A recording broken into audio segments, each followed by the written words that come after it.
Então, boa noite, sejam bem-vindos. Eu estou aqui vendo vocês todos pelas costas, como se eu fosse o prefeito de Nova York. Mas eu tentarei adivinhar as suas expressões.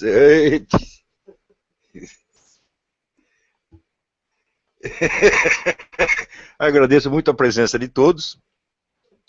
E vou dar algumas explicaçõezinhas sobre a origem desse livro e como que eu o vejo hoje. Se bem que as explicações fundamentais já foram dadas nesse pós-fácil, que é uma entrevista que eu dei ao Silvio Grimaldo. Depois de eu vir aqui aos Estados Unidos, aí é que eu comecei a entender algumas coisas da sociedade americana que do Brasil eu jamais teria chegado a saber. Na época que eu escrevi o livro, a minha imagem da cultura americana era todinha moldada pela figura do presidente Clinton e da sua política externa e dos valores culturais que estavam implícitos ali na administração democrata. Eu realmente não tinha ideia da pujança do movimento conservador nos Estados Unidos. Por quê? Porque no Brasil ninguém tinha. Isso simplesmente não chegava. O que chegava era um recorte feito de acordo com a mentalidade da Folha de São Paulo, a qual é mais pró-democrata do que os próprios eleitores democratas americanos. Eles têm uma adoração por esta coisa, que se explica mais ou menos assim, quer dizer, quando o indivíduo se desilude um pouco com o comunismo, ele se apega com o que esteja, né, mais próximo e que não carregue, vamos dizer, não venha com essa carga de uma história hedionda. Então, o mais próximo parecia ser a esquerda americana, né? E, ademais, é curioso que no Brasil, muita gente pensa que nos Estados Unidos não existe esquerdista, que todo mundo aqui é conservador, imperialista, etc. Ao mesmo tempo, onde tudo o que os sujeitos sabem a respeito vem pelo viés do Partido Democrata e, sobretudo, do New York Times. Quando eu comecei a trabalhar no jornalismo, isso aí vai para mais de 40 anos, o New York Times era o grande modelo do jornalismo. Quando o Alberto Dines promoveu a famosa reforma do Jornal do Brasil, que marcou a época no jornalismo brasileiro, ele fez isso adotando simplesmente, ele pegou o manual da redação do New York Times e copiou, né, viu como funcionava e adotou tudo aquilo, inclusive a fórmula da estrutura das notícias, que você tinha uma abertura, que eles chamam lead, de 5 linhas, depois um sublead de 3 linhas, depois um intertítulo de 10 linhas de texto, outro intertítulo, outras 10 linhas de texto. Isso foi adotado no Jornal do Brasil com um rigor formal extraordinário. Isso marcou época. Naquela ocasião, o New York Times ainda tinha algum prestígio. E note bem, o prestígio já era imerecido, porque o New York Times tinha uma longa história de mentiras, falsificações, desinformação, etc, etc. Só que, até então, só meia dúzia de pessoas, até nos Estados Unidos, sabiam disso, né? Então, por exemplo, a famosa história do Walter Duranty, que era o correspondente do New York Times na União Soviética, né? Eu sei que esteve na Ucrânia entre 1932 e 1933, e disse: aqui está tudo uma maravilha, está todo mundo gordinho, bem alimentado, etc. Enquanto isso, estavam morrendo de fome 3 milhões de pessoas, né? O Stalin não deixava entrar nem sair comida. Inventou o que ele chamou a arma da fome. E o Duranty negou isso, até que veio um correspondente inglês, acho que do Guardian, e contou a história inteira, daí estourou. Então eu já tinha tudo isso. Eu sei que o New York Times até hoje tem lá uma sala Walter Duranty, em homenagem ao cara. Ele ganhou um prêmio Pulitzer pela falsificação da história. Mas nos Estados Unidos então, havia pelo menos uma meia dúzia de jornalistas que sabia que o New York Times era uma fraude do começo ao fim. Mas no Brasil ninguém sabia, então ainda nos parecia, a mim também naquela época, o modelo do jornalismo. Para esse subjornalismo brasileiro, o New York Times ainda é o modelo. É uma coisa incrível, porque o New York Times, né, a vendagem do New York Times aqui cai vertiginosamente. A empresa está caindo, está indo à falência, teve que alugar metade do prédio para poder completar a folha de pagamento, e os caras ainda endeusando lá a chamada grande dama cinzenta, como se fosse, né, a rainha da cocada preta.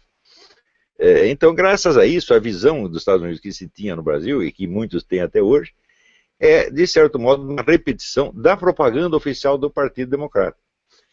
E eu, embora não gostando nada disso, era a fonte de informação que eu tinha, e o diagnóstico que eu apresentei no final do Jardim das Aflições, que era um diagnóstico bastante sombrio sobre as possibilidades da sociedade americana, ele teve de ser corrigido quando eu cheguei aqui e descobri, por exemplo, o fenômeno do rádio americano, né, que tinha um sujeito, o Rush Limbaugh, tinha 30 milhões de ouvintes, né, o Michael Sever tinha 20 e tantos milhões de ouvintes, o Sean Hannity tinha acho que 12 ou 13 milhões de ouvintes, somando tudo, eu digo, dava uma coisa assim tão assombrosa, né, que você via que, comparado com o rádio, a mídia impressa era absolutamente nada, incluindo as páginas de internet, né.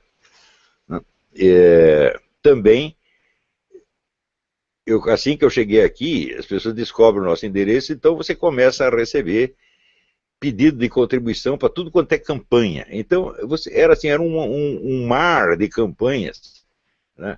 Todas conservadoras, todas cristãs. Eu falei, mas como diria Maria do Rosário, o que é isso? O que é isso? Né? Eu não tinha a menor ideia de que aquilo existia. Eu falei, então agora tem que estudar tudo de novo e ver como é que é o negócio. E vi que eu tinha apresentado uma visão meio apocalíptica da sociedade americana, né? E vi que realmente estava errado. Falei, isso aí tem que... aquilo que eu disse estava certo, mas faltava metade. Então, nessa entrevista com o Silvio, eu tentei completar a outra metade. A ideia principal do livro surgiu, vamos dizer, de uma velha paixão historiográfica minha, que é a ideia de que, em qualquer momento do tempo, qualquer acontecimento de uma certa relevância, não precisa ser uma coisa espetacular, mas qualquer acontecimento, até da esfera privada, ele contém em si todos os elementos culturais que circulam pela sociedade inteira. Então, se você pegar, por exemplo, pegamos aqui uma briga de marido e mulher, né? Está lá seu Zé brigando com Dona Mariazinha, você grava e você vê os argumentos que surgem, os símbolos a que eles apelam, os chavões que eles usam, etc, etc. E você, a partir dali, você vê todo um cruzamento, uma rede de ideias, de crenças, de símbolos, de sentimentos que circulam pela sociedade inteira. Qualquer porcaria pode servir de amostra da sociedade inteira, desde que, é claro, você não tenha conhecimento só daquela amostra, mas você saiba mais alguma coisa a respeito da sociedade. E quando eu assisti a essa conferência do Zé Américo Mota Peçanha, que não foi um acontecimento da ordem privada, mas também não foi nenhum acontecimento de escala nacional, foi uma conferência que tinha lá umas 300, 400 pessoas no auditório, me surgiu essa ideia de fazer, vamos dizer, toda uma análise da história das ideias no mundo a partir daquela conferência de um homem vamos dizer, desesperadoramente medíocre, que era o Zé Américo, né? O Zé Américo era uma dessas figuras que só subsistiam pela interbadalação uspiana. Você sabe que o sujeito se torna profissional USP, ele imediatamente tem que pegar certos trejeitos, certos cacuetes, tem que falar de uma maneira um pouco, levemente aviadada, não pode ser muito, mas, né, quando você ouve, você tem que ter uns falsetes no meio, né, que nem o Fernando Henrique Cardoso.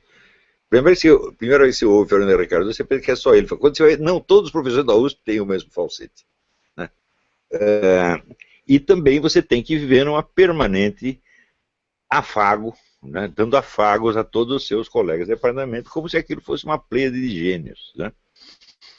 E o Zé Américo, que tinha dirigido uma série de fascículos de culinária, a editora Abril, foi também chamado para dirigir uma série de filosofia, né? São os pensadores.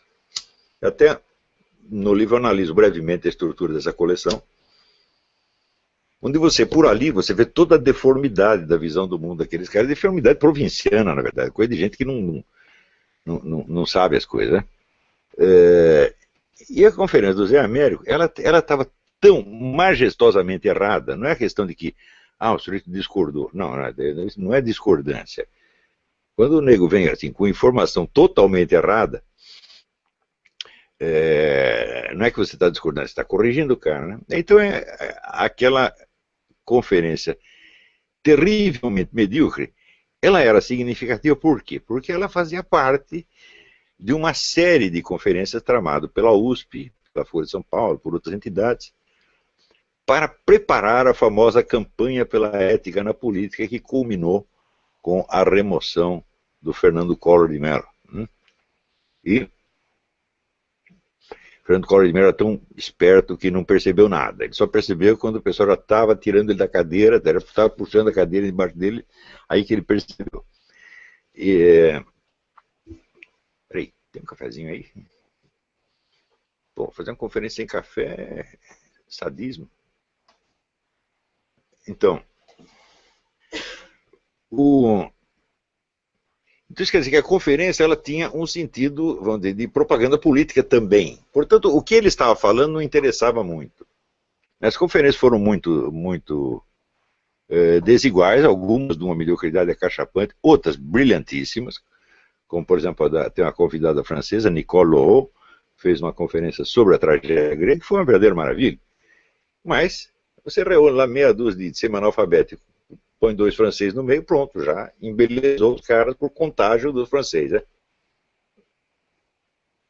Então, eu decidi pegar aquela conferência como símbolo de um estado de coisas local, e o estado de coisas local, por sua vez, como símbolo e como efeito, por assim dizer, como manifestação de correntes históricas que começavam muito antes. Porque a conferência tinha sido sobre a filosofia de Epicuro. Né? Eu digo, bom, então o que Epicuro tem a ver com a campanha pela ética na política? Se eles botaram uma conferência sobre Epicuro no meio da preparação da campanha da ética da política, é porque alguma coisa na cabeça deles tem. Então, a ideia do Zé América era mais ou menos o seguinte: não, toda a história da filosofia está toda errada, porque por baixo dela existe uma tradição materialista que começa com Epicuro, passa ali pelo Patrício, Petros Gassendi e outros, e culmina em Karl Marx. Eu digo, bom, essa tradição simplesmente ela não existe, são autores isolados, não há continuidade efetivamente nenhuma. Não é isso? E quando você chega em Karl Marx, a tese de doutoramento de Karl Marx era sobre as físicas de Demócrito e Epicuro, onde ele desce o cacete no Epicuro, então a partir de Demócrito, então como é que vamos usar o Epicuro para promover essa coisa? Mas ali vale tudo, porque o que interessa é a impressão geral, você está entendendo? A verdade dos fatos não tem mais mínima importância, é tudo um jogo de Mars, é tudo uma filosofia de isopor, é tudo uma coisa só para os neguinhos se mostrar, você está entendendo? E na hora que eles se mostram, eles ganham mais alguns votos para o PT, né? E isso acaba sendo útil de alguma maneira. E outro dia coloquei na internet, no Facebook, uma notinha dizendo o seguinte: tem uma diferença fundamental entre o Brasil e todos os países civilizados. Nos países civilizados, quando uma corrente política cai do cavalo, ela não leva consigo os seus grandes escritores e filósofos. Ao contrário, esses continuam ocupando o lugar que sempre ocuparam na cultura do tempo.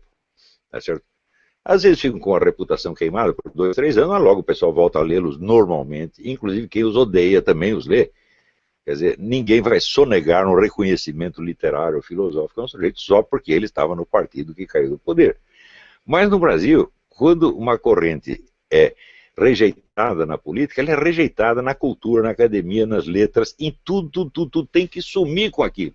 E você não pode nem falar os nomes dos desgraçados se não vier acompanhado de 5 palavrões, tá certo? Ou pelo menos daquela cara de superioridade, né? E do famoso ha-ha-ha. No Brasil, um grande argumento. Ele disse não sei o quê, ha-ha-ha. Matou a pau. Né? Então, por exemplo, durante muito tempo não se podia falar do Gilberto Freire, né? Porque o Florestan Fernandes estava criando uma escola de sociologia marxista dentro da USP, e o negócio é promover o Florestan. E o Gilberto Freire, como não tinha nada de marxista, embora conhecesse a coisa bastante, e como criasse ali um gênero de sociologia totalmente alheio a isso, ele foi para o ostracismo. Depois, quando houve 100 anos do nascimento do Gilberto Freire. Daí a USP falou, bom, nós vamos ter que fazer alguma coisa, não pode também, já está dando na vista. Então eles pegaram um barraco da USP, um barraco fétido, tá certo? E fizeram lá uma sessão de honra, que pelo local já era uma desonra, né? E botaram lá meia dúzia de professor da USP para dizer que o Gilberto Freire era um sociólogo quase tão bom quanto o Florestan Fernandes. Eu sei que a família do Gilberto Freire estava lá, não aguentou o negócio, saía, a gente ia conversar no refeitório. Eles tinham algum diálogo, era eu, porque o resto estava ali mais para queimar a reputação do falecido, né? Então, esse fenômeno, uma coisa, o Gustavo Corsão, por exemplo. O Gustavo Corsão foi expelido do corpo de colaboradores do Globo ainda durante o tempo do governo militar. Você vê que como a esquerda dominava a mídia naquela época. Eles expeliram, por exemplo, ainda naquele tempo, eles expeliram o Corsão, expeliram o Lenildo Tabosa, expeliram o Nicolas Boer, que era um historiador húngaro, escrevia em português, mas era um húngaro, autor de livros importantes, ele é autor de uma importante biografia do Cardeal Mindszenty. Era um homem ilustre que estava aí no Brasil ensinando na USP e escrevendo no Estadão, também botaram para fora, todo mundo para fora. Né? E ocuparam todo o espaço, isso ainda no tempo do governo militar. Né? Então, e essas figuras, então, desapareceram do cenário público, foram vetadas nas instituições de cultura, suplementos culturais, né? E nos círculos de pessoas de bem, pessoas decentes. Existem muitos outros nomes, por exemplo, José Pedro Galvão de Souza, né? O padre Adolfo Cripa, né? A revista que o padre fundou, que era a revista Convívio, a revista foi banida das verbas oficiais e até hoje ela não consta como publicação universitária, como publicação acadêmica, quer dizer que o sujeito publicou, era uma revista de altíssimo nível. Ele publicou um artigo na Convívio, esse artigo não vale como currículo universitário. Até hoje está assim. Então, a extensão do banimento cultural é uma coisa terrível. E isso só acontece no Brasil. Quer dizer, se você chegar, por exemplo, na França, né, quer dizer, bom, então a esquerda está no poder, tá bom, a esquerda está no poder, mas você não vai deixar de ler o François Mauriac, deixar de ler o Bernanos, etc. Não para. Até autores muito mais radicais, como Léon Daudet, ou o próprio Charles Maurras, os fundadores da Action Française, né, que eram uma corrente ultranacionalista, de fascismo francês, o fascismo francês antinazista, era o mais antinazista que tinha. E até autores pró-nazistas, como Robert Brasillach, os caras são lidos ainda hoje. Normalmente as pessoas falam, né? As memórias do Lucien Rebatté, ele não era da Action Française, ele era pró-nazista mesmo, né? Saiu agora mesmo a edição das memórias dele. Então isso quer dizer que, junto com as ideias políticas, não se enterram os valores culturais. Mas no Brasil, se enterram mesmo. Então,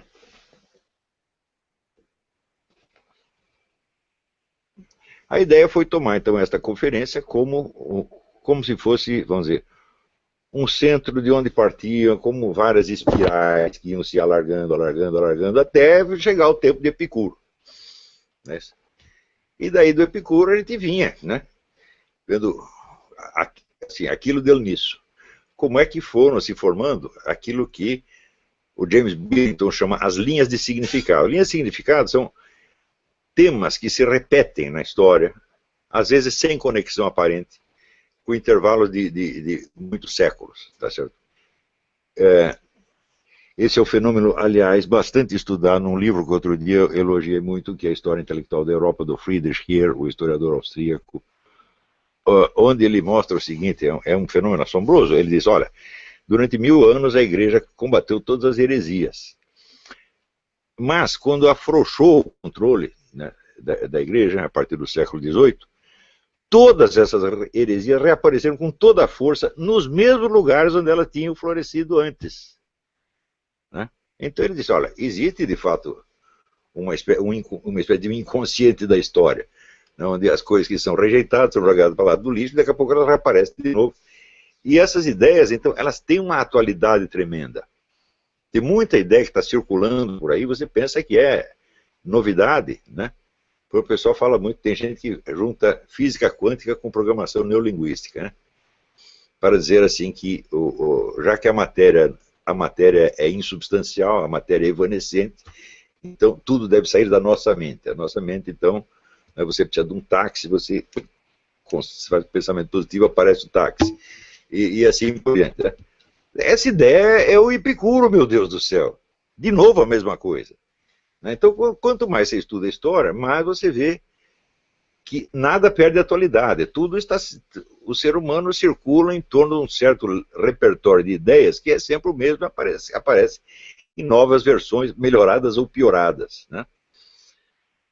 Então,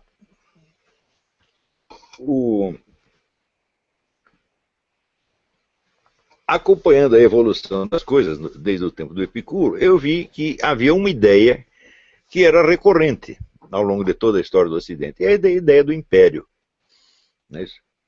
Quer dizer, a partir da demolição do Império Romano, ficou uma espécie de um buraco, né? O Império Romano cai quando, com as invasões bárbaras, etc., os nobres se retiram da cidade e vão para suas fazendas, eram todos proprietários rurais, mas não moravam nas fazendas, moravam na cidade, né? Eles se retiram para suas propriedades rurais e formam pequenos exércitos para defender a sua propriedade.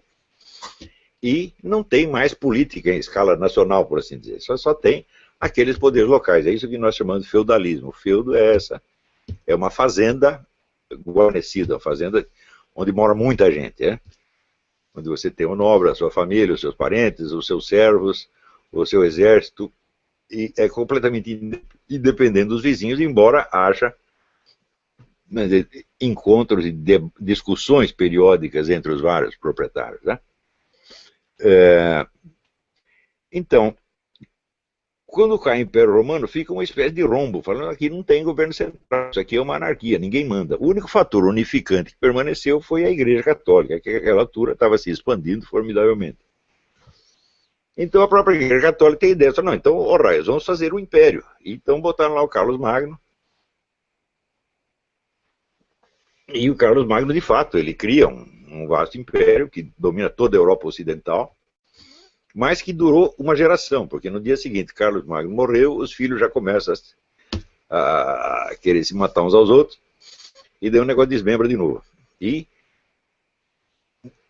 uma nova versão do Império só aparecerá muito tempo depois. E assim por diante. Então, é assim, cai o Império, os caras montam outro, cai o Império, os caras montam outro. Até que, quando chega a época das grandes navegações, está se formando ali os Estados Nacionais, né?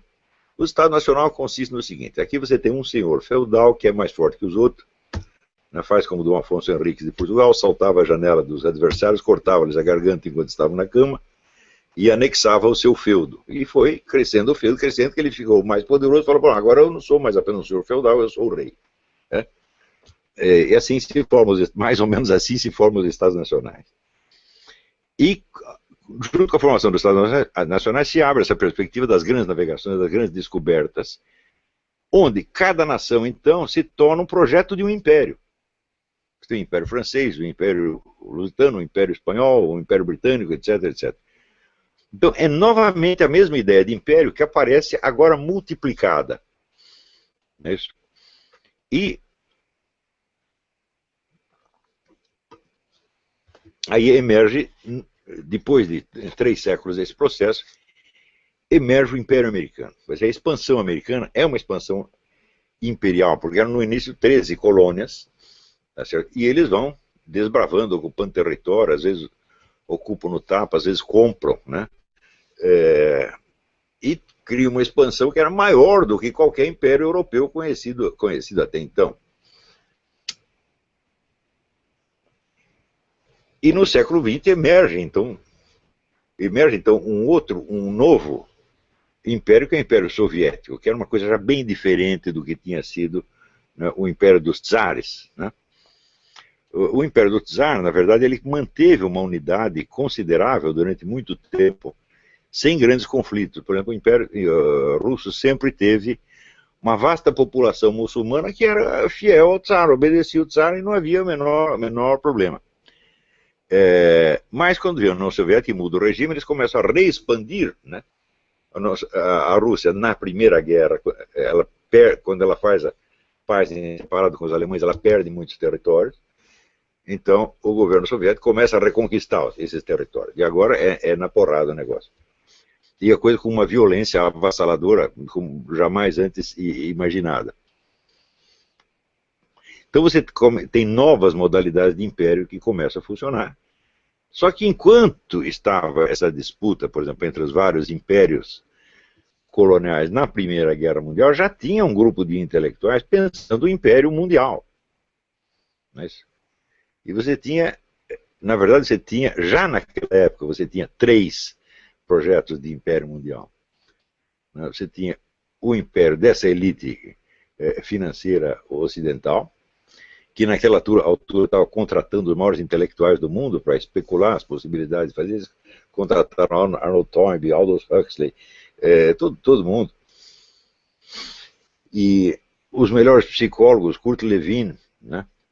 Kurt Lewin para criar técnicas de manipulação da psique para poder fazer as pessoas se integrarem nesse projeto sem nem saberem. Isso em 40 e pouco, Kurt Lewin já estava com todas essas técnicas prontas na década de 40.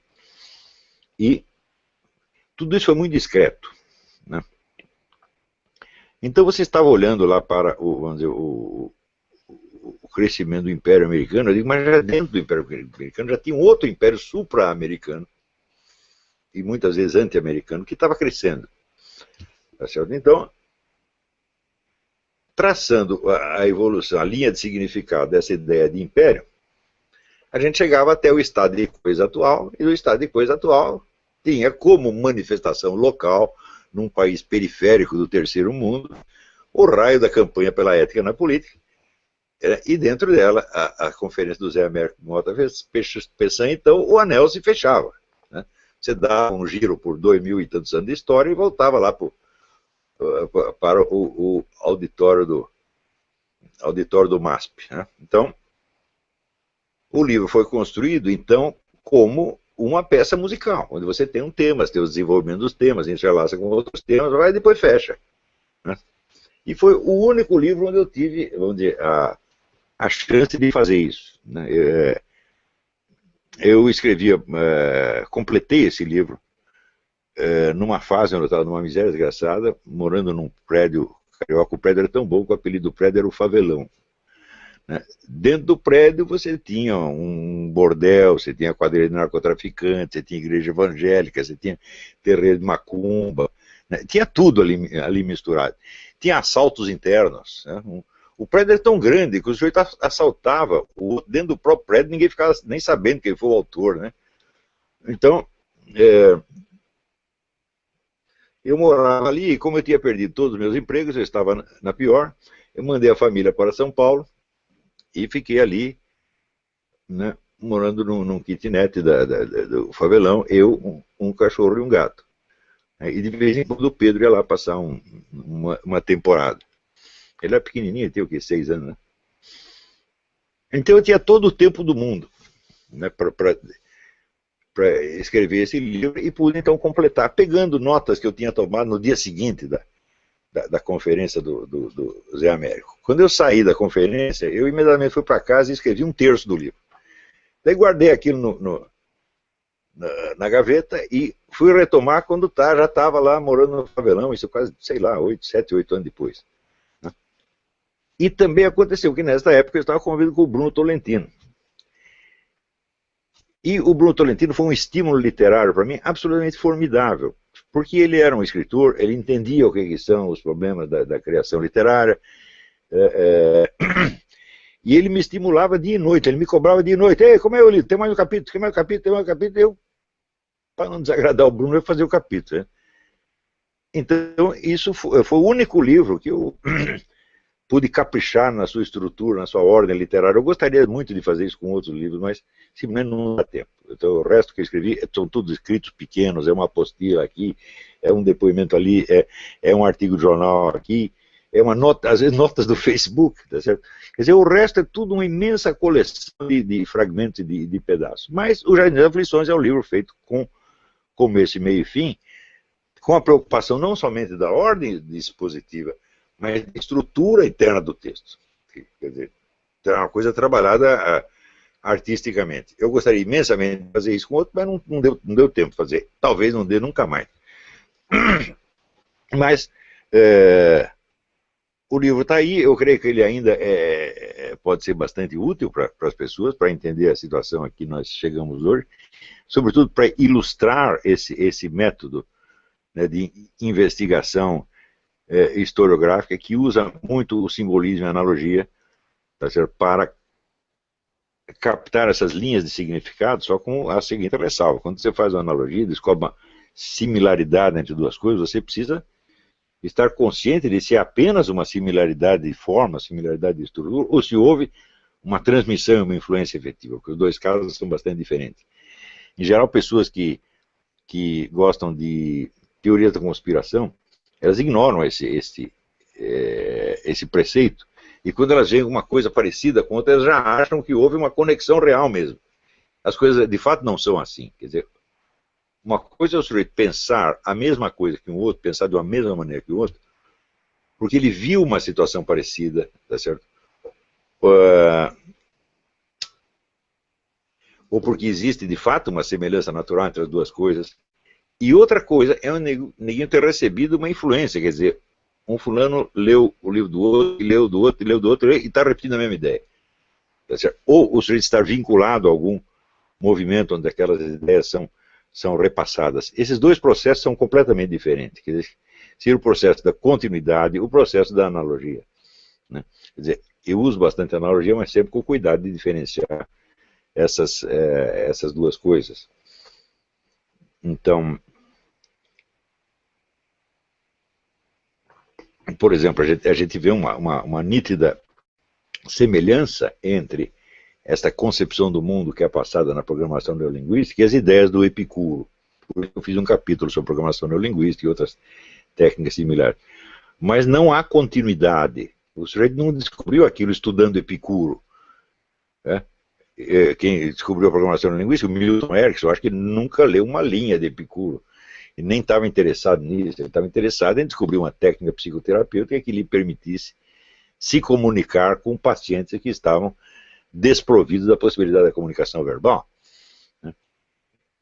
Mas que existe uma similaridade, existe. Então, quer dizer que são duas pessoas que em duas épocas diferentes entraram dentro do mesmo campo de experiências parecido e que, por isso, acabam vendo as coisas de uma maneira mais ou menos parecida também, sem que haja uma tradição. Mas, por exemplo, do materialismo antigo para o novo materialismo que surge na época da Renascença, ali sim existe uma transmissão. Os caras leram aos doutores e decidiram atualizar as suas ideias, né? Então, eu quis com esse livro mostrar como a história pode se transformar numa coisa translúcida. Você pode entender realmente os processos históricos. Não é difícil porque, por mais estranhos que sejam os personagens de outras épocas, eles são gente como nós, né? Pertencem à mesma espécie biológica e tem um repertório de possibilidades imaginativas mais ou menos limitado. Então, tá aí o livro. Eu estou muito satisfeito de ter escrito esse livro. Estou ainda mais imensamente satisfeito de que as pessoas tenham ainda, né, interesse por ele. Eu acho que vão continuar tendo de algum modo, porque por mais que a pesquisa histórica vá infinitamente além daquilo que eu coloquei ali, né, o modelo, a estrutura, a ordem, né, que o Bruno Tolentino comparava a estrutura das sinfonias do Ian Sibelius, com razão, quem ouviu sabe do que eu estou falando, essa estrutura permanece. Quer dizer, quando o livro perder a sua importância de interpretação histórica, ele conservará o seu valor artístico, por assim dizer, né? E eu fiz o livro justamente para isto.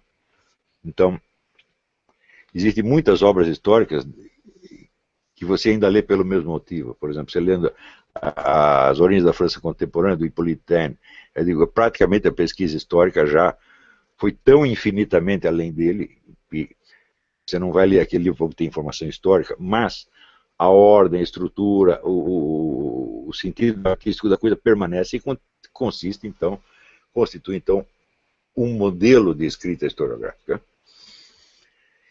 Então, muito bem, é isto. Se vocês tiverem perguntas, eu estou aqui às ordens. Como vai me transmitir as perguntas? Professor, tem pergunta sim. O Silvio vai fazer as perguntas aqui para o senhor. Só um momentinho. Eles vão distribuir papéis aqui para o pessoal fazer as perguntas aí, através de perguntas escritas. Sim.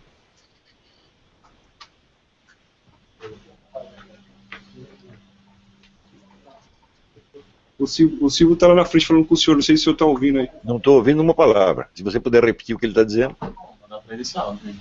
Não dá, né? Não. Não está chegando nenhum áudio no computador? Tranquilo. Não, não dá para ouvir, não. Não estou ouvindo nada. Não dá para fazer. Não dá. Acho que deve estar. Vai ter que fazer pergunta. Ele vai vir aqui atrás fazer as perguntas para o senhor. Isso, passa a pergunta para você que está aí no microfone. Sim. Você lê as perguntas. Ele está fazendo agradecimentos à Livraria Cultura e já vai trazer as perguntas para o senhor agora. Aliás, eu também agradeço. A Livraria Cultura tem difundido os meus livros de uma maneira absolutamente generosa, né? E é digna de toda a gratidão.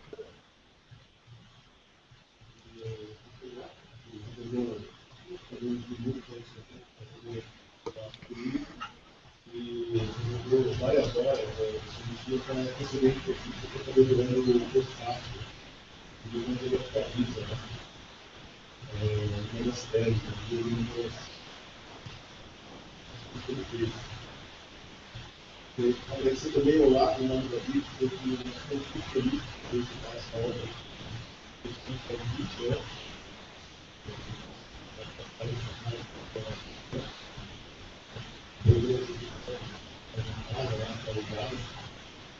Eu fico muito feliz, especialmente, porque foi um livro que mudou a minha vida, que me deu lá no Instituto de São Paulo. Eu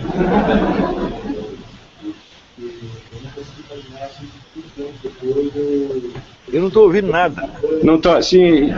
Então ele só está agradecendo ao senhor, falando que ele leu o livro e ele vai trazer todas as perguntas aí, César, que a gente já vai lendo. Já vamos ler agora as perguntas aqui para o senhor. Só um minutinho.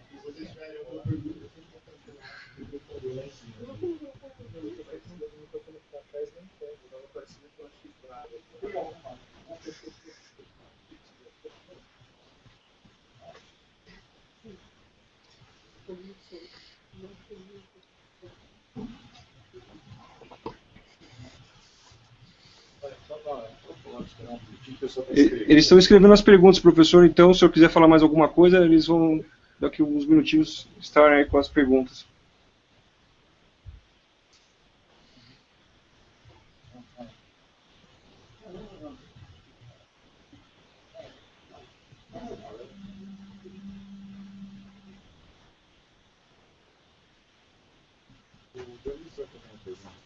Ah, tá. Não estou perguntando. Não. Ele na palestra ele falou do Império Americano e do Império Soviético. Do Império Islâmico. O Dionísio, aqui da Livraria Cultura, está perguntando para o senhor sobre o Império Islâmico e o Império... Em relação ao Império Americano e o Império Soviético. Em relação ao Império Americano, o Império Islâmico e o Eurasiano, né? Olá, sou Dionísio, aqui da Cultura, tudo bom? Tudo bem? Tudo. Obrigado aí por tudo que vocês têm feito. Imagina, é o mínimo. Olavo, na palestra o senhor falou aí um pouquinho do Império Americano e do Império Soviético. E o Império Islâmico, como que ele entra nessa equação? Sim, ele é um projeto já muito, muito antigo. Tá certo? Ele surge imediatamente junto com o Islã. O Islã já surge como um projeto de expansão imperial desde o primeiro dia. E não é inexato dizer que ele se inspirou no exemplo de outros impérios anteriores. Então, você vê que esta tendência à formação de império, ela é mundial, ela não é só ocidental. Quer dizer, a minha análise neste livro, ela se limitou à evolução da ideia de império no Ocidente. Mas não foi só aqui, a gente poderia escrever uma coisa idêntica sobre o mundo islâmico. Ou sobre os impérios africanos, por exemplo. Na África houve impérios imensos que ocuparam ali metade do continente, dominavam os outros, escravizavam os outros. É uma história que sobraram poucos documentos e que hoje que está sendo escavada, graças sobretudo a este maravilhoso historiador Bernard Lugan. A mesma coisa se observa ali na China, no Japão.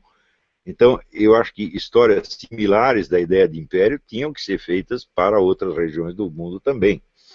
Eu não tendo material, não tendo documentação suficiente, eu limitei o meu projeto à história do império no Ocidente. Mas a questão do Império Islâmico, você vê que a expansão islâmica foi a mais rápida da história. Quer dizer, no curso de 70 anos, eles tinham ocupado uma região imensa. Quer dizer, era um grupo de meia dúzia de malucos, entendeu? Que no começo são expulsos até da sua própria cidade, não tem lugar nem dentro dela, e que depois volta com uma força avassaladora e vai de conquista em conquista, inspirado pelo mandamento corânico de dominar, de subjugar tudo ao Império Islâmico. Mas o Império Islâmico não é uma invenção de agora, o Império Islâmico é um mandamento corânico. Quer dizer, expandir o Islã por todos os meios possíveis e imagináveis é obrigação estrita do muçulmano. Se ele vai fazer isso por meios pacíficos ou por meios violentos, isso é uma questão que pode ser discutida em cada caso concreto. Mas a expansão é obrigatória. Note bem que a expansão do cristianismo também é obrigatória, porque Cristo diz aos apóstolos, ide e fazei prosélitos por toda parte. Mas não é uma proposta estatal. Ele não diz, nós vamos criar um governo. Não. Existe uma diferença fundamental entre o Evangelho e o Islã, no sentido de que o Islã é um Estado desde o início. É uma proposta de Estado. Se você vê toda a legislação dos países islâmicos, ela já está contida no Corão. Já está ali explicada. As normas do comércio, do casamento, da moradia, etc., a ocupação desse território, tudo. Você tem um código civil completo, tá certo? E no cristianismo você não tem nada disso, você tem apenas a mensagem de salvação das almas individuais, pouco importando qual o estado no qual você está vivendo. Você vê que durante os primeiros 300 anos da vida do cristianismo, os cristãos sobreviveram num meio que não era o deles. Eles não tinham um território deles. Eles estavam vivendo no meio dos cristãos, no meio do pessoal que continuava cultuando a religião antiga. E, aliás, como bem assinala o Friedrich Heer, nesse mesmo livro que eu citei, o problema da perseguição antirreligiosa foi até menos grave do que o problema do convívio direto. Perseguição houve de vez em quando, ela não foi contínua. Tinha um surto de perseguição, depois parava, depois tinha outro, parava. Mas a convivência do cristão no meio não cristão era uma realidade de todos os dias. Então quer dizer que as ideias se interpenetravam e misturavam. E cada um, o sujeito ouviu lá, ele leu não sei quem, Cícero, tá certo? E depois viajou para a Pérsia e catou uma ideia aqui, outra lá, e daí ouvia a pregação cristã, misturava e fazia lá um novo negócio. Então isso quer dizer, o surgimento do fenômeno das heresias também acompanha o cristianismo desde o primeiro dia. Você não tinha nem um Estado para garantir a ordem, você não tinha nenhum tipo de autoridade. Quer dizer, o Papa exercia autoridade sobre os cristãos, mas não no meio entorno. Então esta contaminação das ideias provocou um florescimento de heresias, que foi um negócio extraordinário. Agora, você precisa ver o seguinte, que também, doutrinalmente hoje, você vê uma distinção muito clara entre o que é a doutrina católica tradicional e o que são as heresias. Mas na época não era assim, estava tudo misturado. Você tem santos da igreja importantes que disseminaram ideias heréticas, porque eles achavam que aquilo era o certo. Tá certo? E o trabalho de destrinchar uma coisa da outra foi uma coisa terrível. Muitas vezes o nego, para combater uma heresia, usava outras ideias que também eram heréticas que ele não sabia, tá entendendo? Então, esta confusão foi a vida do cristão durante 3 ou 4 séculos. Ao longo de todo esse tempo, não houve nem meia tentativa de criar um Estado cristão. Você vê como a ideia de Estado era totalmente alheia à perspectiva cristã. Não é isso? A ideia vai surgindo, né? Primeiro, quando o Império assume o cristianismo como religião majoritária, o que não foi obra de Constantino, foi o seu antecessor, cujo nome agora me escapa. Todo mundo falava Constantino. Eu falei, que Constantino, uma pinóia? A gente já estava pronto antes. Então, de repente, ele pega lá os bispos e tal, começa a nomear ministro e tal, e dá um estado para o nego governar e tal, e ninguém tinha experiência nenhuma disso, né? E depois surge uma experiência quando das invasões bárbaras chegam mais profundamente no Ocidente. Então, você tem a organização da resistência contra os bárbaros, e isso é impossível se alguma administração. Então, os padres vão assumindo gradativamente várias funções de administração. Até a função do registro civil. Você vê que em certas regiões atrasadas do Brasil, as pessoas... Eu sei disso porque eu participei do recenseamento escolar em, sei lá, quando foi... Eu tinha uns 19 anos, né? E a gente entrava no matagal, andava dias e dias, achava lá a cabaninha, e o único documento que os caras tinham, eles chamavam de batistério. A certidão de nascimento era o único documento que tinha. Então você via lá e fala, puxa vida, eu estou aqui, né, na Europa do século 6, 7, né, onde não tinha registro civil, o único documento era o batismo. Então, graças a esses dois fenômenos, vamos dizer, da absorção da religião pelo Estado romano, e depois a necessidade de organizar o território para resistir às invasões, isso aí foi aos poucos desenvolvendo a ideia de um Estado cristão. Ideia que, presta atenção, ela não é inerente à doutrina cristã. Ela é, como dizer, uma possibilidade que está dentro dela. É isso? Mas, quando você vê, por exemplo, quando surge no século XX, na Itália e na Alemanha, um partido chamado Democracia Cristã.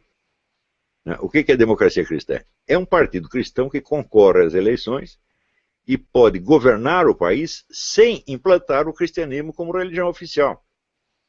É uma concepção completamente diferente do que tinha no Império. Isso para vocês verem que não existe nenhuma política, nenhum modelo de Estado que seja inerente ao cristianismo. Não tem nenhum. Às vezes ele defende um, às vezes defende outro. Agora, no Islã não. No Islã você já tem a proposta de um Estado. Você só não tem... Veja, isso foi a tragédia do Islã. Só não estava definida a linhagem de sucessão. Quem vai governar esta porcaria? Então, justamente no dia seguinte à morte do profeta, Maomé, surge a disputa entre duas facções desde dentro da família dele. Essas duas facções existem até hoje, que são os xiitas e sunitas. Mas no resto, o Código Civil também teria pronto. Então você tem a ordem social. Agora, procura um Código Civil no Evangelho. Você não tem uma palavra de nada. Então tudo foi sendo inventado aos trancos e barrancos. Então essa é uma diferença fundamental entre os impérios ocidentais, que muitos se inspiram na cristandade e tentam traduzi-la de algum modo. Tanto o Império de Carlos Magno se apresenta como um império cristão, quanto, vamos dizer, as expansões imperiais dos Estados-nações a partir do século XVI também se apresentam como porta-voz do cristianismo, mas é o cristianismo tal como eles o entendem. Não é uma coisa que seja deduzida logicamente da doutrina da igreja, que seja uma aplicação literal da doutrina da igreja. São adaptações. E o número de adaptações é tão variado, tão grande, que cria conflito entre uma e outra, o tempo todo. Então, essa é uma diferença fundamental entre o Império Islâmico, que tem uma continuidade desde o primeiro dia até hoje, pelo menos uma continuidade ideológica tem até hoje, e a dos impérios ocidentais, que foram sempre improvisos, de algum modo. Tanto que nenhuma ideia imperial conseguiu jamais se consolidar no Ocidente. Você não tem um império, você tem impérios que sobem e caem, sobem e caem, sobem e caem. Ao passo que, se você falar de Império Islâmico, ele também teve várias versões, mas elas são todas baseadas na mesma doutrina literal. Não são interpretações mirabolantes que as pessoas estão fazendo. Você pega o mesmo Corão e diz, ele tentou lá, deu errado, agora vamos pegar o mesmo modelito e vamos fazer aqui de novo. Quanto, vamos dizer, ao Império Soviético, você vê que a ideia do Estado mundial, ela está profundamente imbricada já na doutrina do Karl Marx. Karl Marx acreditava que as diferenças de interesses nacionais só existem por causa das respectivas burguesias que concorrem por mercado. Essa é uma ideia de jirico total, uma ideia de jirico, mas ele acredita nisso. Então isso quer dizer que toda perspectiva de Estado nacional, de expansão nacional, para ele era uma expressão do interesse burguês. Não é isso? E que quando viessem os proletários iam demolir, junto com o respectivo poder burguês, iam demolir os Estados-nações e criar um Estado mundial. Então, quer dizer, o projeto de Estado, a ideia do Estado mundial já está no Karl Marx. Na União Soviética, projetos explícitos de Estado mundial já aparecem no tempo de Lenin. Existe um autor americano, chamado J. Goodman, que escreveu um belo livro, o Projeto Soviético de Estado Mundial, que foi, inclusive, por incrível que pareça, foi traduzido no Brasil nos anos 50. O pessoal deveria ler. Então, este projeto, ele contrasta, o projeto soviético, ele contrasta brutalmente com o Império dos Tsares. O Império dos Tsares era um império religioso. O chefe da igreja na Rússia é o Tsar, não o Papa. Então, menos o Tsar seria um braço armado da igreja do que a igreja seria um órgão de expansão do poder tsarista, né? Então isso quer dizer que, embora o Império Tsarista aceitasse comunidades de outras religiões dentro dele, havia um acordo explícito, tá certo? E a ideia era do Império da Igreja Ortodoxa. E quando vem o Império Soviético, ao contrário, não tem mais Igreja Ortodoxa, tá certo? A doutrina oficial é materialista e eles querem se impor ao mundo na base das revoluções, na base da chantagem, na base da trapaça, na base do roubo, tá certo? E sobretudo de uma pregação antirreligiosa violenta e do morticínio dos religiosos. Quando isto vem abaixo, aparece então na cabeça desse senhor Dugin, Alexandre Dugin, uma ideia maravilhosa. Por que não fundir as duas coisas? Porque o que queria o Tsar? A expansão do Império Russo. E o que queria o Stalin? A mesma coisa. Então, só há uma diferença da religião. Então, nós podemos misturar as duas coisas. Tá certo? E é o que estão fazendo agora. Tá certo? Mas, o Dugin teve ainda uma segunda esperteza. Ele disse: qual é o principal obstáculo à expansão do Império Russo? É o Império Ocidental, que ele identifica com os Estados Unidos, de algum modo. Então, nós precisamos, em torno da ideia do Império Russo, juntar forças com outros, com aliados, que também têm o mesmo inimigo. Então o que ele fez? Ele fez a lista dos inimigos do Ocidente. E, assim, a natureza dos argumentos usados por cada um não interessa. É contra o Ocidente, serve.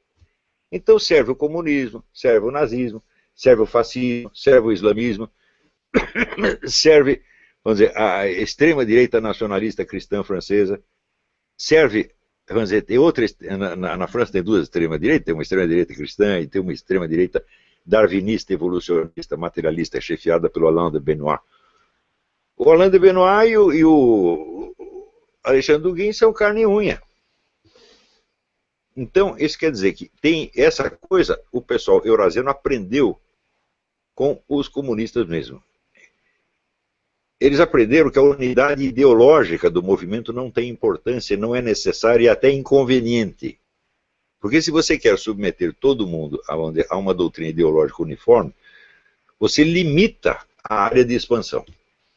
Mas se você consegue pegar pessoas com ideologias diferentes e encaixá-las dentro de uma estratégia global, todo mundo trabalha pela mesma coisa por motivos subjetivos completamente diferentes. Está entendendo? Então, isso aí funciona como antissemitismo. Se você odeia os judeus, pouco importa o motivo pelo qual você os odeia. Né?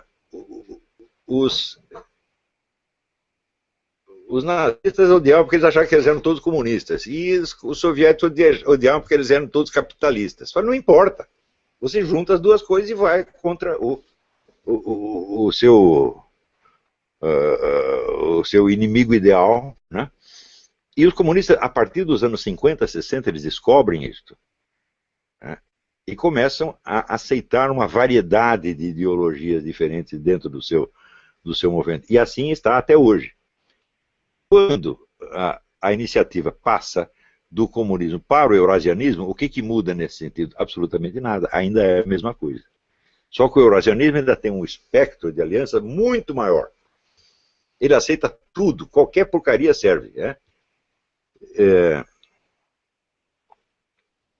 Então você vê, por exemplo, dentro do eurasianismo, você vê o grupo stalinista, que ainda repete a doutrina de Stalin, materialismo dialético, aquela coisa, e do lado você tem o negro que está defendendo lá a igreja ortodoxa e outro que está defendendo o Islã. E, evidentemente, o projeto eurasiano ele tenta absorver o Islã nisso, mas acontece que o Islã tem os seus próprios projetos imperiais que são muito anteriores. Então você tem aí uma concorrência. Tem outra pergunta? Oi, Olavo. A gente tem várias perguntas ainda. Uma delas é do Lucas Cardial. Ele diz o seguinte, ó, foi dito que partindo da conferência no MASP, dando um giro de 2000 anos, voltamos à palestra. Sabemos que a história não é perfeitamente cíclica, mas podemos retomar valores e tradições. Há espaço para a retomada dos valores ocidentais ou a confusão gerada pela esquerda impede este movimento por hora? A pergunta é muito boa. Eu acho que sim, porque, você veja, ou retomamos esses tais valores ou o Islã vai nos dominar. É muito simples, não há uma terceira alternativa. Isso aqui é importante. Se o senhor falar em civilização laica, para mim, faz-me rir. Isso nunca existiu e nunca vai existir. Civilização é religião, meu Deus do céu. Quer dizer, uma civilização não pode ser montada como se fosse, vamos dizer, uma obra de engenharia, na qual todas as partes estão calculadas e obedecem ao mesmo plano racional. Não é assim. A unidade de uma religião se dá numa esfera simbólica e imaginativa, que é compartilhada por grupos os mais diferentes, tá certo? Entre os quais não há nenhuma subordinação hierárquica ou administrativa. Então, a civilização laica é um produto biônico, tá certo? Que está mais do que provado que o que ela consegue é o seguinte, é corroer a unidade cristã da civilização ocidental e criar um vácuo que daí vem o Islã e preenche. Mas com uma facilidade tremenda, tremenda. Você vê, esse atentado que houve em Paris, ele condensa isso. Porque, por um lado, o que era o Charlie Hebdo? Charlie Hebdo era o niilismo revolucionário mais extremo. Charlie Hebdo falava contra tudo, desrespeitava tudo, esculhambava tudo. Então, ele é um aspecto da autodestruição dos valores ocidentais. E daí entra os muçulmanos lá e matam todo mundo. E a sociedade fica inerme, não tem como reagir contra os caras. Você pode até prender meia dúzia de terroristas, mas vai vir outros. Por quê? A evolução do Estado laico chega na chamada diversidade e no politicamente correto, onde o Estado, sendo laico, ele não pode se pronunciar em assuntos de moralidade, de religião, etc. Ele tem que se abster e deixar todo mundo fazer o que quiser. Então é claro que, nesse panorama, quem pode mais chorar menos, o que gritar mais alto vai ganhar. Quer dizer, a influência cultural sobre a sociedade está em aberto. Entendeu? Porque a única cultura que nós temos é a cultura da autocorrosão. Então é o seguinte, eu estou querendo te matar e você está querendo morrer. Não é uma maravilha? Então, exatamente o Islã percebeu isso. Falou, olha, esses caras estão querendo morrer e nós estamos querendo matá-los. Então, vamos aproveitar a chance. Então, só quem pode oferecer uma resistência ao avanço islâmico é a Igreja Católica, obviamente. Só que a Igreja Católica também não quer, porque ela também foi infectada de 200 anos de laicismo e ela não compreende já os processos históricos. Eu acho que os doutrinários da Igreja Católica já perderam o fio de meada faz muito tempo, tá certo? Quer dizer, não entendem realmente o que está acontecendo, eles se limitam a ficar indignados e a protestar. Né? Eu vejo, por exemplo, eu estou escrevendo agora esse trabalho sobre a teologia da libertação. Mas, então, a teologia da libertação foi inventada na União Soviética. Então, quem inventou o termo teologia da libertação foi Nikita Khrushchev. E chamou lá meia dúzia de funcionários para implantar esta religião no meio ocidental, para corroer a religião e exercer ali, botar em funcionamento ali a técnica do Antônio Gramsci. Não devemos combater a religião, mas corrompê-la por dentro para fazer dela uma caixa de ressonância das nossas propostas. Né? Nikita Khrushchev sabia disso. Né? Então, ele inventa a teologia da libertação e em 1968 cria um congresso internacional onde aquelas ideias já são apresentadas. 3 anos depois aparece o primeiro livro sobre teologia da libertação de autor latino-americano, que é o padre Gustavo Gutiérrez. 3 anos depois. Ele estava na conferência, ele ouviu as instruções de Nikita Khrushchev e escreveu o livro. Até hoje você vê tudo lá. Quem inventou a teologia da libertação foi o padre Gutiérrez. É claro que não. E o Leonardo Boff, então? Leonardo Boff entra nas conversas em 1977. Quer dizer, 9 anos depois, né? Que a fórmula já estava toda... Nikita Khrushchev inventou isso nos anos 50. Conseguiu fazer a tal da conferência em 68. Quer dizer, veja a longa preparação que houve. E com toda a grana que tem a KGB, você imagina quanta gente tem metido nesse processo. Daí lança a teologia da libertação em 68, daí aparece o padre Gutiérrez, que se oferece gentilmente para ser o porta-voz. E, anos depois, né, a Igreja Católica resolve reagir. O que ela faz?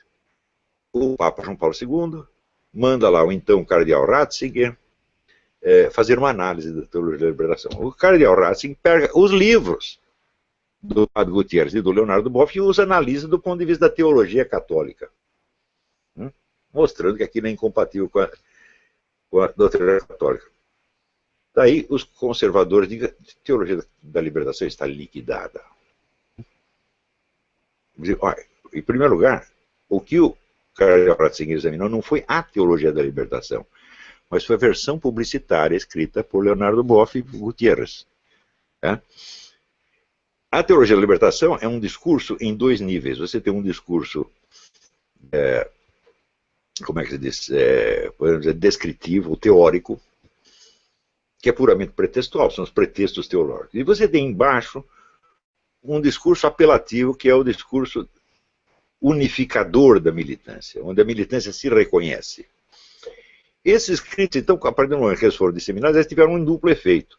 Um efeito no Vaticano foi chamar a atenção dos teólogos para o aspecto argumentativo, para a teoria da coisa. E eles ficaram examinando isso. Enquanto estava lá o cardeal Ratzinger examinando as altas teorias, o discurso da teologia da libertação estava atuando no nível apelativo, no fundo da sociedade, criando as comunidades eclesiais de base, criando o PT, etc. Tudo isso o cardeal Ratzinger não viu. Quer dizer, ele está pairando na esfera puramente acadêmica, que era o que ele sabia fazer, e fez bem feito, porque a análise que ele faz é muito bem feita, só que, na hora que você demoliu a teoria da teologia da libertação, a teologia da libertação já é um movimento de massas enormemente poderoso. E, mais ainda, a militância da teologia da libertação não está interessada no aspecto teológico da coisa. Se perguntar desses militantes, quantos leram a análise do cardeal Ratzinger? Ninguém leu. Então, eu comparo essas coisas, assim, a imagem que eu faço é o seguinte: o sujeito que começa a frequentar a sua casa, sob o pretexto de que ele quer jogar poker, ou quer jogar buraco com você, mas na verdade ele está interessado em seduzir a sua mulher. Então ele precisa ter acesso à casa. Então Ele está lá, ele já está comendo a sua mulher faz meses e você está tudo contente porque você ganhou as partidas de buraco de pôquer, entendeu? Então, a vitória do cardeal Ratzinger sobre a teologia da libertação foi exatamente isto. Quer dizer, enquanto ele estava ganhando lá na esfera teórica acadêmica, os caras já tinham ocupado todo o terreno político que eles queriam. Então, isso aí, aliás, é um traço permanente, vamos dizer, da cultura do Ocidente, que vem do preceito democrático, de que você deve combater as ideias e não as pessoas. Eu digo, se você vai combater as ideias e não as pessoas, você vai ganhar todas as disputas acadêmicas e perder todas as disputas políticas, porque a disputa política não é uma disputa de ideias, é uma disputa de poder por pessoas. Né? Se você venceu o argumento do cara, mas ele continua no cargo, e você, quando você não Zé Mané, ele ganhou, pô. Você provou que ele está errado, mas ele está lá, cheio de poder e de dinheiro, dizendo, estou errado, grande porcaria. Entendeu? Então a teologia da libertação ganhou na esfera política o que ela perdeu na esfera teológica, que não interessa para nenhum dos seus militantes. Então, isso aí mostra a fraqueza da reação da Igreja Católica a esta, não só a penetração de ideias comunistas, mas a penetração do Islã também. Por que que acontece isso? Porque a Igreja Católica perdeu o senso da unidade da civilização, da unidade do processo histórico, e ela está tratando as ideias como se fossem coisas separadas do mundo prático. Ela fica debatendo no mundo das ideias, meu Deus do céu. Ora, o sentido de uma ideia não é só o que está escrito, é aquilo que se faz na prática a partir dela. Esse é o verdadeiro sentido. Então, essa coisa de que existe aqui uma doutrina ideal, mas na prática as pessoas fizeram outra coisa, esta é uma ideia errada, típica do liberalismo ocidental, de que as ideias são puras e a prática as corrompe. Digo, não, a prática corrupta está dentro das ideias. Sempre que você procurar, você vai encontrar. O exemplo que eu dou é o seguinte, quando o pessoal fala, o marxismo é um belo projeto, o comunismo é um belo projeto ideal, mas na prática os caras traíram. Não. Quando você vê a formulação originária do marxismo, toda a maldade que veio em seguida já estava lá. O que é socialismo, gente? Socialismo é a unificação de poder político e econômico. Isso é a definição do totalitarismo. Se você está numa democracia capitalista, você briga com os políticos, com o governo, você pode pedir socorro para um milionário, seu amigo, ou para um milionário que esteja na oposição. Agora, se o dinheiro e o poder político estão na mão das mesmíssimas pessoas, foi tudo unificado, não tem aquela margem de conflito que existe no Ocidente, acabou. Então, é claro que isso é um projeto totalitário monstruoso.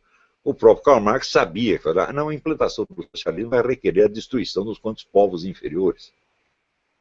Ele disse isso. Então, como é que era um belo ideal que se corrompeu na prática? Não, a corrupção prática já está na ideia. Isso. Ainda é o preceito do Hegel. A essência de uma ideia é aquilo em que ela se tornou. Então, quer dizer, no curso da sua realização, ela mostra a que veio. Não é isso? Então, se você pegar, por exemplo, pega o cristianismo, o cristianismo, ele durante vários séculos, ele propaga o quê? A doutrina do nosso Senhor Jesus Cristo. A conversão, a prática da caridade, o arrependimento, etc. E é com isso que ele se expande. E isso é ele. Está entendendo? Por exemplo, para que o cristianismo passe a utilizar instrumentos de ação que são teoricamente incompatíveis com a proposta evangélica, precisava se passar 1.200 anos. E o cristianismo já estava misturado com muitas outras coisas, e aí sim a ideia originária tinha se perdido. Mas quando o sujeito tem uma ideia hoje, e amanhã ele já começa a fazer violência para aplicar a ideia, então porque a violência está implícita nela. É uma coisa óbvia. Então, vamos dizer, os comunistas não começaram a matar pessoas para implantar o comunismo quando? No dia mesmo que inventaram o comunismo. Como é que Karl Marx conseguiu se tornar o chefe da Internacional Comunista? Boicotando, sacaneando todo mundo. O que é natural para o marxismo. Então, Do mesmo modo que, vamos dizer, o Islã começa a cometer violência quando? No dia da sua fundação. Por quê? Porque ele é a proposta de um Estado. Né? E o Estado contém necessariamente tanto elementos pacíficos quanto elementos belicosos. Então você vai ver a mistura dessas duas coisas desde o primeiro dia. O cristianismo não tem isso porque ele não é a proposta de um Estado. Ele se funde com outras propostas de Estado mais tarde e, portanto, se torna corresponsável pelas violências cometidas por esse Estado. Né? Mas não no sentido de que o cristianismo gerou isso. Não. Foi um acordo posterior com forças estranhas que gera isso. Né? Espero ter respondido. Mais alguma? Tem uma pergunta aqui do Túlio. Ele pergunta o seguinte: se há alguma diferença essencial ou característica distintiva nos impérios romano, ocidental, quando em comparação com outras culturas, outros impérios? Sim, vamos dizer que a característica distintiva do Império Romano é a sua ordem jurídica. Isso aí acho que todo mundo sabe. Né? Então, até hoje, se estuda, ou pelo menos deveria se estudar, vamos dizer, o direito romano, por ele ser, vamos dizer, o primeiro modelo, vamos dizer, de uma ordem jurídica inteiramente racional. Quer dizer, no sentido do Kelsen, você tem as premissas colocadas lá em cima, que é a lei máxima, você tem as leis menores que vão traduzindo aquilo para setores cada vez mais particularizados da realidade. E, evidentemente, esse edifício jurídico é uma obra-prima, e foi isso que permitiu que o Império Romano absorvesse dentro de si as culturas mais diversas. Então, de certo modo, você pode dizer, o Império Romano ele não era um império laico, ele era um império multirreligioso. Isso é muito diferente, porque você tinha a religião romana e as divindades das culturas assimiladas eram integradas no panteão romano. É a mesma religião, ela só vai assimilando novas e novas e novas divindades, novos e novos costumes, mas ainda é a mesma religião. Então era evidentemente um império religioso. Mas era um império religioso cuja unidade não era determinada por uma doutrina religiosa. Se você pensar a doutrina da religião romana, era um negócio muito vago. O que era definido, sim, é o direito romano e a estrutura do Estado romano. Então, você tem uma religião vaga e indefinida, plástica, capaz de se adaptar às circunstâncias mais diversas, junto com uma ordem estatal maravilhosa, capaz de unificar as circunstâncias e os povos mais diferentes. Esse foi o segredo do sucesso romano. Se você perguntar o que fez o Império Romano decair antes da invasão dos bárbaros, a resposta é a coisa mais simples. Foi o estatismo galopante. Né? Justamente à medida que o Império se expandia, veio, então, a tendência de centralizar a economia, tomar decisões na esfera econômica. Em suma, era uma antecipação do maldito socialismo. E isto afundou a economia romana. Como afundará a economia de qualquer país que se meta com esta coisa. Se você quer fazer uma economia centralizada, estatizada, só tem um jeito, você tem que fazer guerra. Né? Isso aí, os nazistas entenderam. Os nazistas também eram socialistas, queriam a economia centralizada. Então nós temos que fazer o quê? Uma economia de guerra. Quem também entendeu isso foi Hugo Chávez. Né? Se queremos uma economia centralizada, temos que militarizar toda a sociedade. Quem também entendeu foi Trotsky. Né? Ele falava, a expressão é dele, militarização da economia, militarização de toda a sociedade. Então, você pode fazer uma economia socializada e centralizada quando ela vai viver do saque e do assalto aos seus vizinhos. Porque daí mesmo que ela seja uma economia deficitária, o que você perde dentro, você ganha fora. Está entendendo? A nossa economia internamente não funciona, mas a gente rouba o vizinho e pronto, acabou. Então, isso é a única... Economia socialista só é possível se for economia de guerra. Mas, note bem, se esta economia chegasse a dominar o mundo, ela afundaria porque não haveria mais nada para você roubar. Você vai roubar o quê? A Lua, o planeta Marte, a Estrela Vega? Não tem mais. Né? Então, é uma economia que vive da desgraça dos seus vizinhos. Isso é assim por natureza, foi assim no Império Romano. Quer dizer, quanto mais centralizava, quanto mais estatizava a economia, mais precisava expandir para poder roubar os outros um pouco mais. Olavo, tem mais uma pergunta aqui, que é do Ítalo.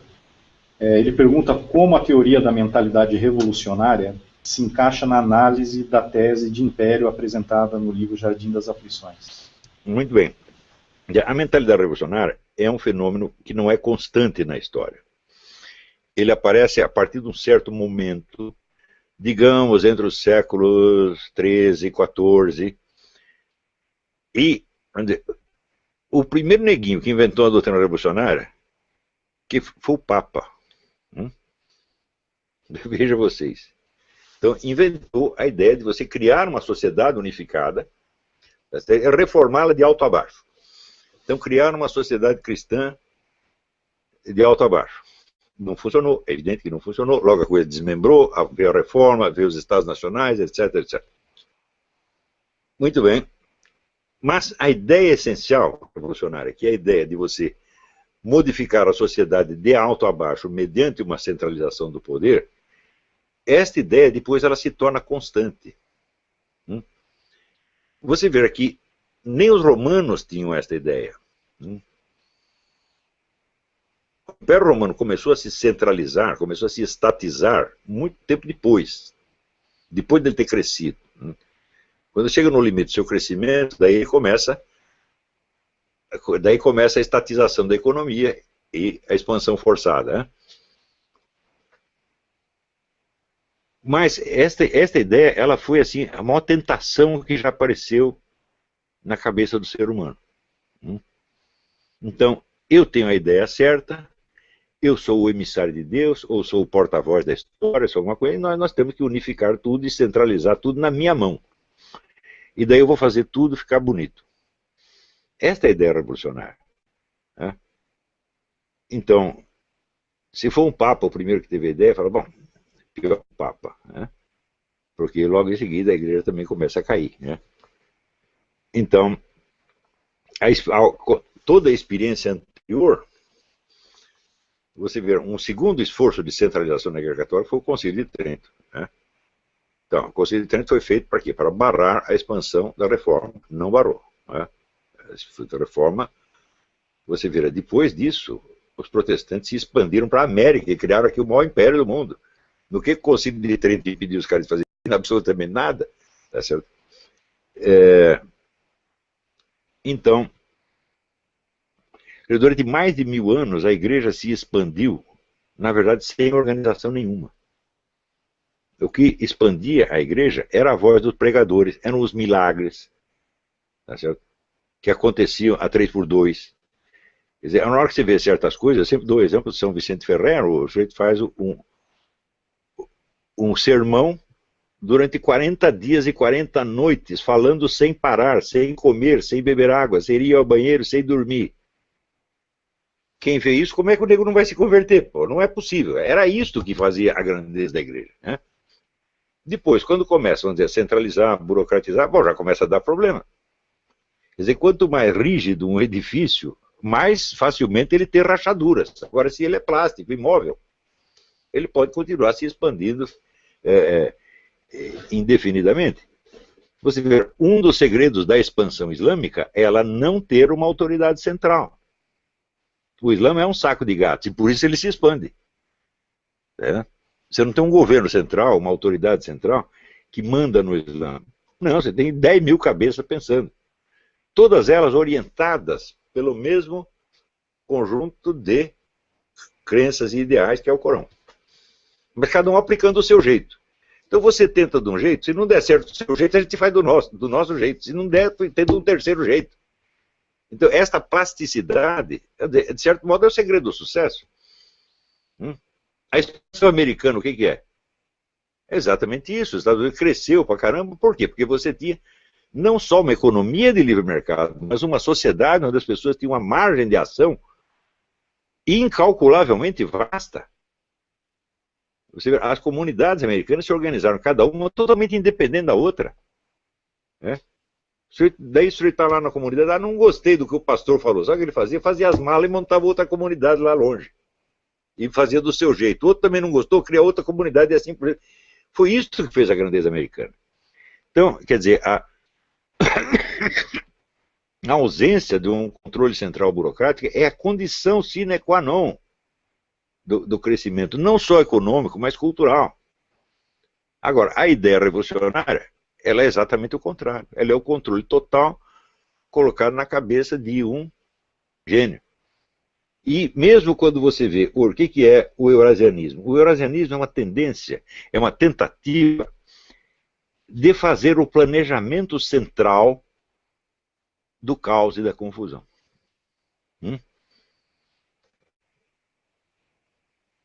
Quer dizer, nós aceitamos todas as comunidades, mas elas vão fazer exatamente o que nós mandamos elas fazer.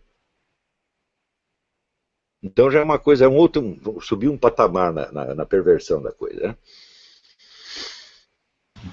Respondi? Okay. Tem mais aí? Tem mais, Olavo.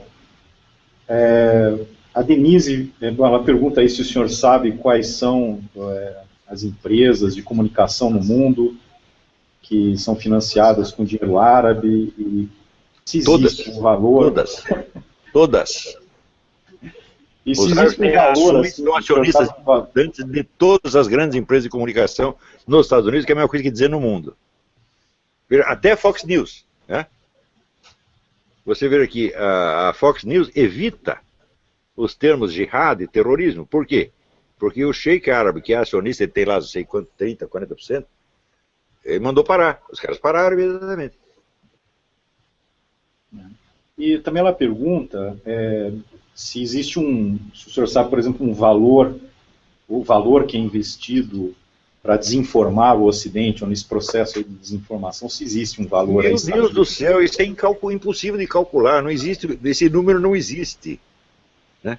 Quando os caras botaram o nome do Google de Google, sabe o que é Google? Né? É um número elevado a uma potência que acho que tem 340 zeros. Né? Então, só para você ver, o orçamento da KGB era um orçamento ilimitado que ninguém conhecia. O parlamento soviético não sabia qual era o orçamento da KGB. A KGB simplesmente pegava o dinheiro e pronto, acabou.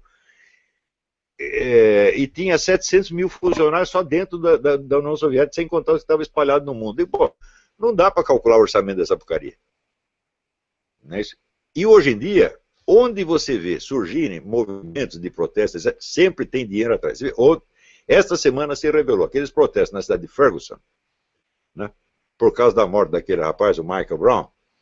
Aliás, botaram um vídeo, veja, não, Michael Brown é um rapaz bom, ele foi morto por nada. Então, aparece um vídeo do próprio Michael Brown batendo num velhinho preto, mas batendo até quase matar o velhinho. Né? Depois ele bate no velhinho, daí vem um segundo. O negão musculoso começa a bater no velhinho, o velhinho sobreviveu, ninguém sabe como. Saiu dali capengando. Né? Esse é o carinha que o policial matou. É evidente que o cara é um monstro, é evidente que o cara é um perigoso. Tá certo?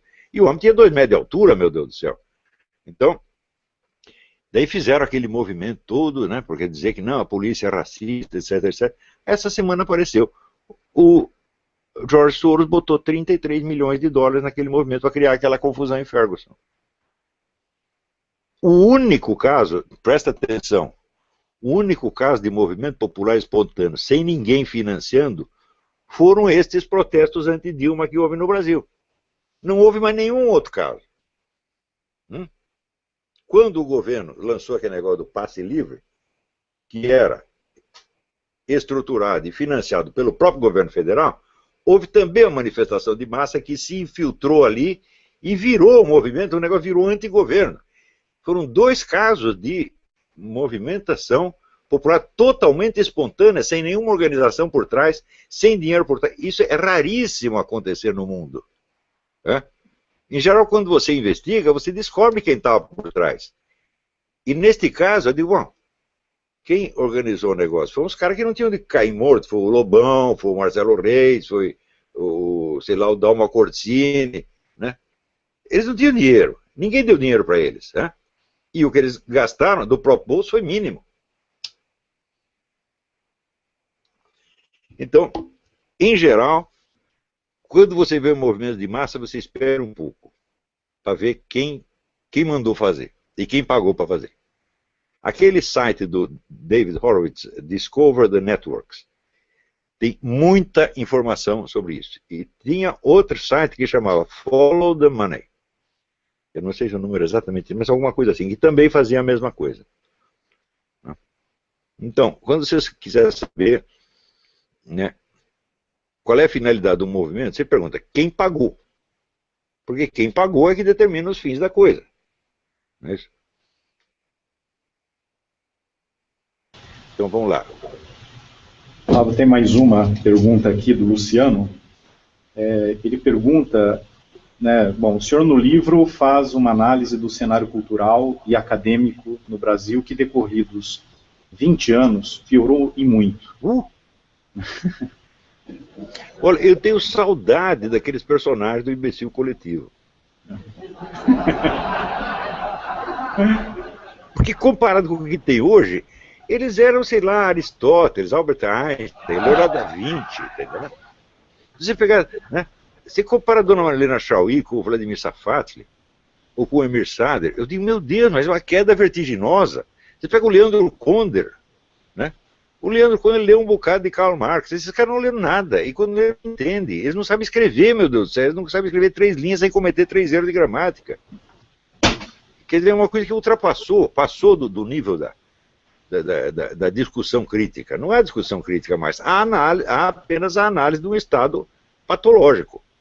Esse estado patológico se caracteriza pelo seguinte: quanto menos o nego entende o que lê, mais ele se sente qualificado para analisar a psicologia do autor e atribuir a ele toda sorte de patologias ou más intenções. Não é isso? E para lançar o grande argumento final, que é o ha-ha-ha. É esse o nível de discussão hoje. Não tem esses caras. Não tem mais discussão, não tem mais confronto intelectual. Então é o seguinte, por isso é que eu já não ligo mais para o que os caras estão falando, porque assim, é uma coisa repetitiva, absolutamente mecânica, idiota, tá certo? Que o sujeito está passando vexame e não sabe, não é isso? Então não precisa responder, porque as pessoas se liquidam a si mesmas. Né? Seja da turma que vem do MAV, seja a turma do radical de direita, antissemita, etc. Para mim é tudo um bando de idiota, um bando de coitadinho. Tá certo? E eles servem para quê? Eles servem para fazer propaganda da minha obra, porra. O sujeito lê, alguém escreve tanta besteira, fala, mas se o livro tem escrito tanta besteira assim contra o livro talvez seja bom, vale a pena tentar. E isso acontece. Essa semana mesmo um rapaz que vinha falando mal de mim, falava horrores da minha pessoa. Ele disse, mas acontece que eu julgava antes só por esses posts do Facebook, eu fui ler o livro e vi o cara é bom. Ué, tenta ler o livro. Agora, também as pessoas dizem, não, mas essa semana eu estava discutindo esse assunto. Se você segue tudo que o cara, aceita tudo que o cara diz, você é um idólatra, você é um puxa-saco. Eu digo, escuta, mas quer dizer que para você ser independente do cara, você precisa discordar dele? Que idiotice é essa? Eu li a obra inteira do Eric Wegener, então ele está aqui. Aqui. Então, 34 volumes, eu só não li um, que é o segundo volume da correspondência. Tudo que eu li eu concordei. Eu sou agora um puxa-saco do Eric Wegener? Não, porque você ser independente do autor não é você discordar dele, é você pensar no que ele não pensou. Quer dizer, você ir além dele. O cara disse isso, mas está certo. Só que tem mais isso, tem mais aquilo. Daí você abre o seu próprio terreno, e se você for mais inteligente que o cara, você engloba a obra dele dentro de uma outra síntese. Isso sim. Agora, se você, para se sentir independente, você tem que discordar, é isso que falou a aluna minha, Paula Félix, ela disse, mas isso não é discordância, isso é implicância. Então não é quando ele discorda de uma ideia minha, não, ele discorda de que os outros gostem de mim. Fica irritado porque alguém gosta do Olavo. Fala, e daí? Isso não é uma discordância. Isso é uma frescura. Agora, eu não posso aqui ficar discutindo frescura o tempo todo. Né? Então é isso. Mais alguma aí? Então, Olavo, só completando a pergunta do Luciano, né, ele coloca essa questão aí da degradação, né, do mundo acadêmico no Brasil, e ele comenta aqui que talvez ele não sabe dizer exatamente aí o que a gente poderia fazer para melhorar isso, talvez importar professores de humanas para reverter essa situação. E ele pede que o senhor comente, né, se existe alguma forma de alterar essa situação. Bom, em primeiro lugar, já estamos alterando. O fato de vocês todos estarem aí, vocês leram o livro do Olavo, mas vocês não leem só o livro do Olavo, vocês leem um monte de livro que o Olavo recomendou. Vocês estão adquirindo uma formação muito superior a que se pode adquirir em qualquer universidade brasileira. Então, o que se pode fazer, vocês já estão fazendo. Não é isso? Então, é só precisar fazer mais, e mais, e mais, e mais. E ter mais intensidade, mais estudo e mais gente. Daqui a pouco, isso começa a se exteriorizar em obras. Por enquanto, ainda se exterioriza em artigos de jornal, em cursos, etc, etc. Daqui a pouco, nós vamos criar uma barreira de livros que será intransponível. É inevitável que isso aconteça. Depois do ponto em que chegou o curso online de filosofia, a massa de gente que tem lá, massa de gente de muito talento, mas muito talento mesmo, é uma satisfação imensa eu ver, né, quantos alunos talentosos e sérios eu tenho, e que estão afim mesmo, tá entendendo? E que eu falo o título do livro, no dia seguinte o rapaz está lá lendo o negócio, é uma coisa impressionante, né? Então, isso já está acontecendo. Agora, podia-se fazer o que se fez na fundação da USP, você importa lá um bando de professores de alta qualidade e cria um grande centro. Isso aí, eu digo, qualquer dono de empresa de mídia no Brasil teria a obrigação de fazer isso. Como o Júlio Mesquita fez da USP, que na primeira geração era uma coisa maravilhosa. Depois esculhambou. Porém, o nosso governo é composto de uma plebe de gênios. Então, em vez de importar 20 professores, o que eles fazem? Eles exportam 2.000, 3.000 alunos, que vão estudar no exterior. Quer dizer, nós voltamos ao tempo do Brasil colônia, meu Deus do céu, que os caras tinham que estudar em Lisboa e Paris. Daí o neguinho vai lá, pega a bolsa do governo, estuda em Lisboa, Paris, em Nova York, etc, etc. E daí começa a gostar de viver ali e falar, não vou voltar não, pô, eu não sou beta. Então é tudo o contrário, meu Deus do céu. Em vez de importar 20 professores, que ia custar 10.000 vezes menos, eles estão exportando os alunos. E ainda se gabam, dizendo, o programa, como chama essa porra do programa? Ciência Sem Fronteiras, já botou não sei quantos mil estudantes. Pô, quer dizer, o Brasil está tão cheio de cientistas capacitados que a gente pode mandar eles embora. Né? Quer dizer, são coisas assim que a gente fica passado, a gente fica, não é possível, ela não falou isso, ela não falou, não pode ser. Então é isso, tem mais alguma aí? Não, Olavo, já terminaram as perguntas. O Silvio já... É que eu acho que o senhor não ouviu, né? Mas o Silvio agradeceu ao senhor pela disponibilidade de dar essa palestra aí importantíssima para nós. E agradeceu em nome da VID também, né? E eu faço o mesmo. Ah, é um prazer. Esse negócio é imensamente divertido. Eu é que agradeço a presença de todos, agradeço a atenção, agradeço a compreensão. Porque, olha, tem gente que não entende nada do que eu leio e escreve besteira, mas o número de pessoas que entendem e raciocinam a respeito, é isso que está me espantando. O número de pessoas que fazem perguntas inteligentes. Epa, isso nunca aconteceu antes, agora está acontecendo. Então está funcionando, pô. Entendeu? Olavo, então, tem pessoal, uma às vezes pensa que... Eu tenho uma surpresinha aqui para o pessoal que vê ao vivo, né? Só queria falar, é que na saída vai ser distribuído o segundo número do jornal Mídia Sem Máscara, que... Oba! Né?